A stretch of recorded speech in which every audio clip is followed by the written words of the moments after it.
ছোটবেলা থেকে বাবা খুব আদরের একটি নাম নিয়ে ডাকতেন, কাইলা বলে। দেখতে কালো তো সে কারণে। কালের পরিক্রমায় কলেজ, বিশ্ববিদ্যালয়, ঢাকা বিশ্ববিদ্যালয়ের আইন বিভাগ, তারপরে কর্মক্ষেত্রে যখনই কেউ শুনেছেন যে নাটোরের মেয়ে, বনলতাও বলেছেন কেউ কেউ। ইদানিং মাননীয় স্পিকার, আমাকে সবাই সব থেকে বেশি যেটা বলে চেনে সেটা হচ্ছে আমি নাটোরের বিটি, লালপুর বাগাতিপাড়ার বিটি। ধন্যবাদ জানাতে চাই, শুকরিয়া আদায় করতে চাই, কৃতজ্ঞতা প্রকাশ করতে চাই আমাদের বর্তমান সংসদ নেতা মাননীয় প্রধানমন্ত্রী জনাব তারেক রহমানকে।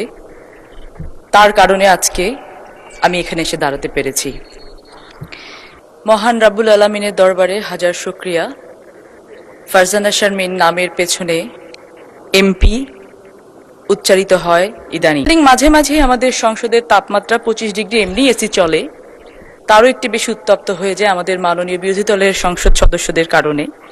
তো এরকম বিভিন্ন সময় আগে হতো মাননীয় স্পিকার, মনে আছে ছোটবেলায় দেখতাম যখন এরকম সংসদ উত্তপ্ত হতো তখন সামনে বসে থাকা আমাদের দেশনেত্রী, মাতৃ সমতুল্য নেত্রী বেগম খালেদা জিয়া পেছনের দিকে তাকিয়ে ইশারা করে মাননীয় চিফ হুইপকে বলতেন, পটলকে দাঁড় করিয়ে দাও।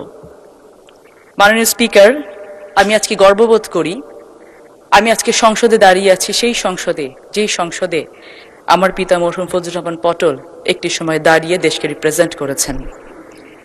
আমি গর্ববোধ করি আমি আজকে সেই মন্ত্রণালয়ের দায়িত্বপ্রাপ্ত আছি, যে মন্ত্রণালয়ে দাঁড়িয়ে, যে মন্ত্রণালয়ে বসে আমার বাবা রাষ্ট্র ক্ষমতা পরিচালনা করেছিলেন একটি সময়।